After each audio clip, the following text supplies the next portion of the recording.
Patrick Warburton has had extraordinary success as an actor, producer, and entrepreneur. I would like to share some highlights of Patrick's performances over the years. Hello and welcome to Soarin'. My name is Patrick and I'll be your chief flight attendant. David, I don't think we should see each other anymore. You gotta be kidding, how come? You're a face painter. Yeah, that's right.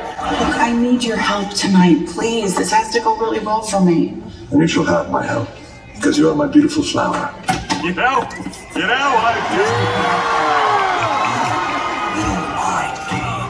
All right, we're gonna break out of here. We gotta get past these guards. Well, I got an idea. It won't be pretty, but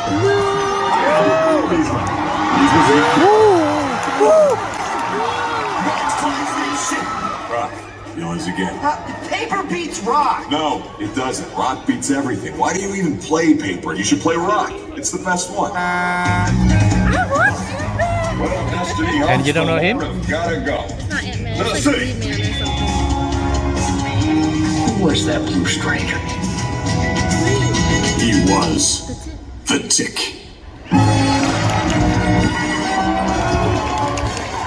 That's him, right?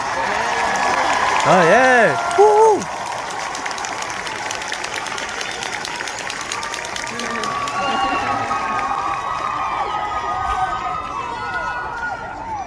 One more time, guys.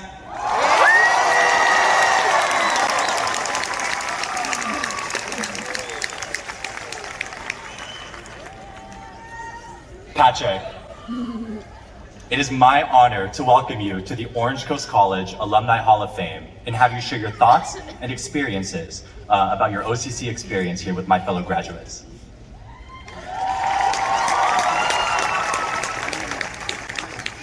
Thank you so much, and how about another big hand for Nancy, what an amazing person and mom.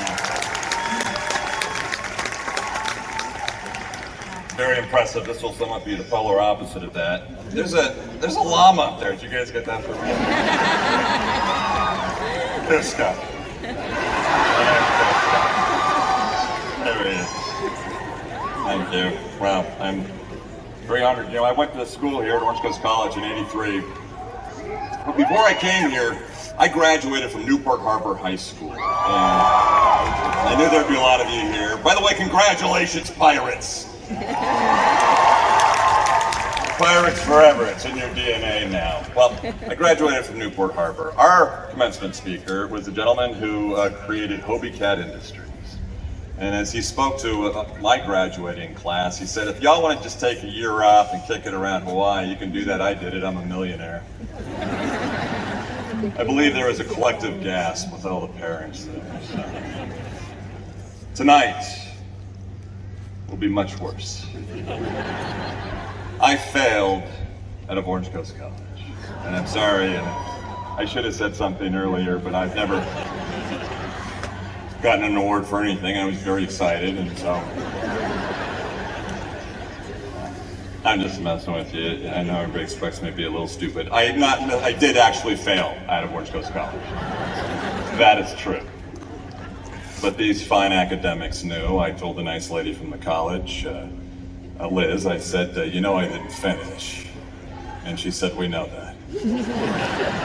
And then I said, your alumni pool must not be that deep this year. And she said, no, I'll do it. So I'm honored. I am terribly honored. I really am truly honored.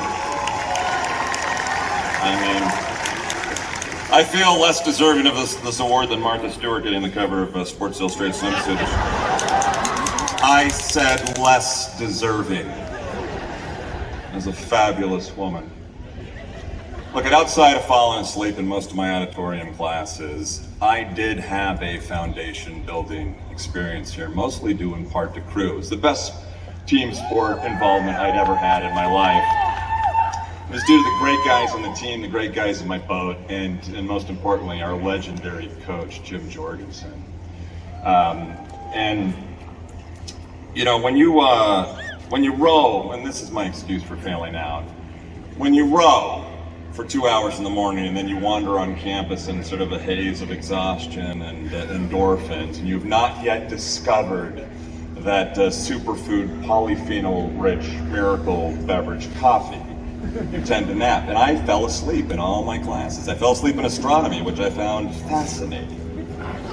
I fell asleep in Mona Coates' sex ed class, which I found even more fascinating. But I lost my virginity at Orange Coast College. Actually, probably a very short story. I was no expert in that department. But, you know, about 20 years ago, I found myself feeling very grateful. I was managing to make a living and support a family of 6, and I was thinking about and contemplating, and I wanted to thank the important men in my life that were a great example, the ones that guided me, those that were mentors outside of my father, and there were only 2. There was a writer-director and acting coach, dear friend of mine, David Baird, and the other was Jim Jorgensen, my crew coach. So I contacted Jim, and I just wanted to let him know the impact that he had on my life. And he had it on all of ours. I think a great coach is much more than a coach. He is a mentor.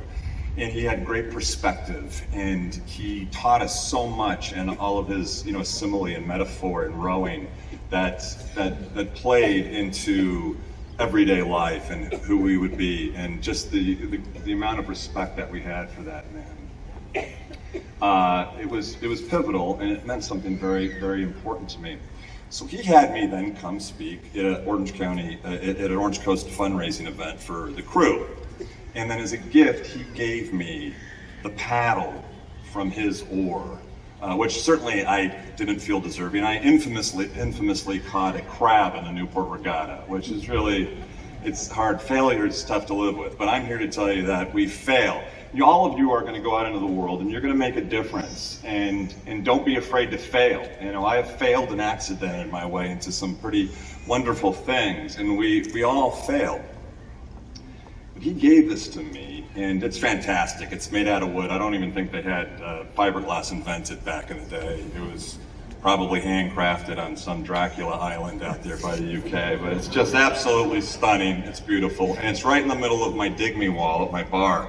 I didn't know what a dig me wall was until Dave Henderson, an ex-pro baseball player, told me, because I have a picture of him with me on that bar. The bar is the last bastion for a man. It's just like, this is my place, and you know, my kids and their friends might commandeer and do whatever they want, but it's all my stuff. And so I asked Dave, I go, what's a dig me wall? He goes, I'm gonna make some drinks. Why don't you dig me for a while? So that's what a dig me wall is. You put all your special pictures up there. Right in the very center of that dig me wall is that oar that Jim gave me. And it's really my most prized possession. Next to pictures of Eddie Vedder and Jerry Cantrell. I'm dropping a little bit here.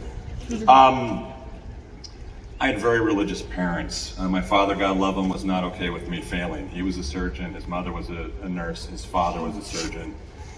Very religious parents. My father was in the monastery for 3 months.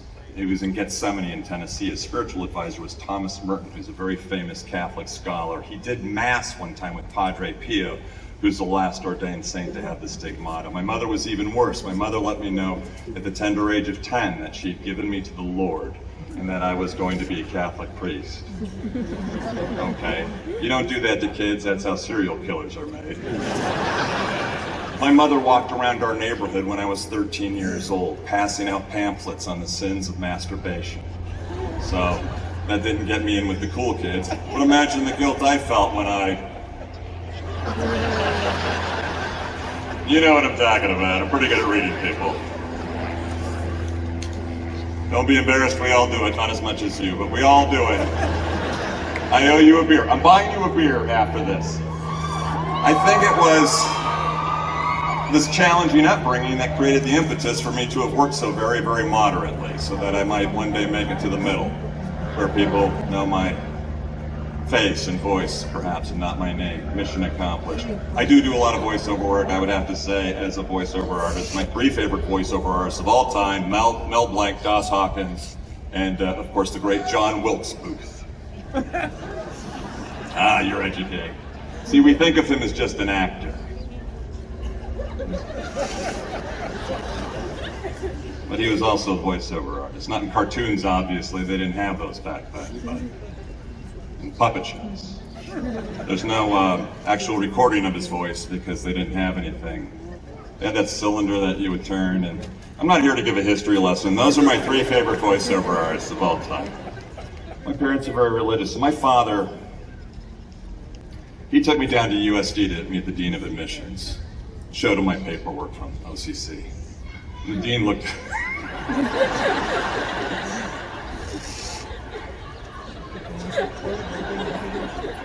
The Dean looked at my paperwork and just said, he looked at my father and me and said he'd have to start all over. Well, my dad and I both knew that wasn't going to happen. We got in the car. It was the most quiet, painful car drive ever. Sitting about an hour and a half from San Diego to Huntington Beach. I broke the silence after about half an hour with, Dad, it's okay, I'm going to be an actor.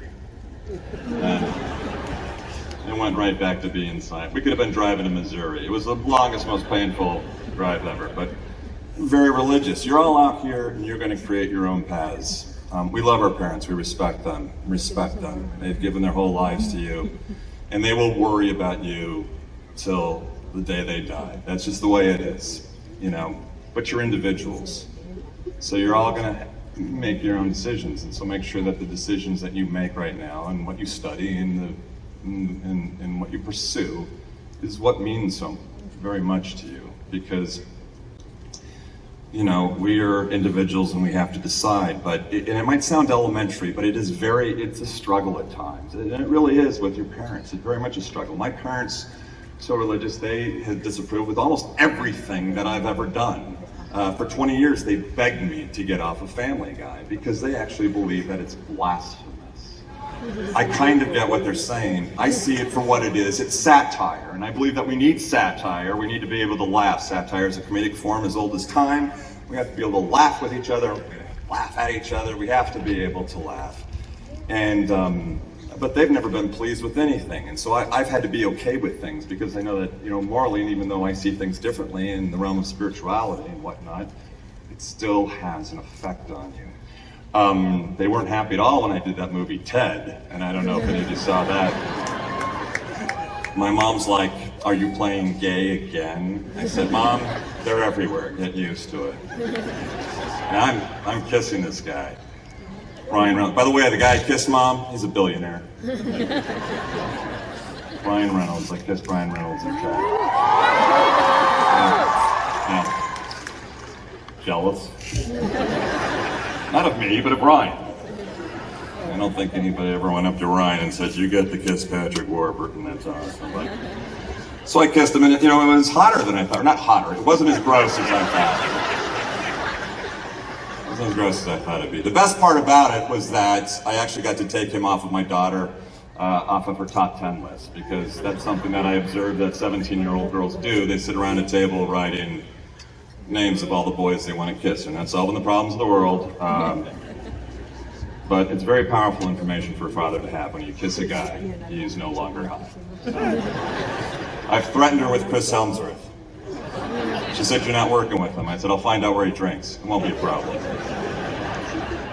I've got him. We live in an interesting time today. You know, I think social media is a huge disruptor. And does anybody here remember Blackout Tuesday? Come on, you were all on Instagram before you were on TikTok. Blackout Tuesday was on Instagram. It was shortly after the George Floyd tragedy. So everybody posted, instead of their normal stuff that day, just a black square. That was it. So I did that. And somebody weighed in on my Instagram and said, "Way to go, Patty, you just ended racism." And that made me feel good.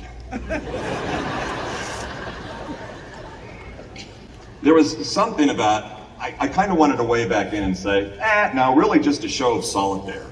We're all here together, just a show of solidarity. I would hope that going to the Congo on hearing aid missions is more of an effort, or different parts of Africa with World Vision is more of an effort, or starting an event for St. Jude Children's Research Hospital 13 years ago based upon the foundation of helping every child of every race and color and eradicating catastrophic disease is more of an effort, which for the last 10 years has been the #1 event in the nation for St. Jude. But then I'd be bragging on the internet, and I'm not going to do that.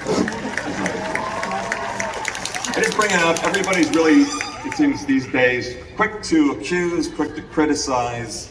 And we all have to be, just supportive, because everybody does what's in their capacity, what they can do to help. And if you have an opportunity, you do it. And that's all. And that's, it's a great place. We're good, great country. We have a lot of love, and we've been, a bit divided, it seems like. So I just feel like we all need to just love and care about each other and be more tolerant in many ways.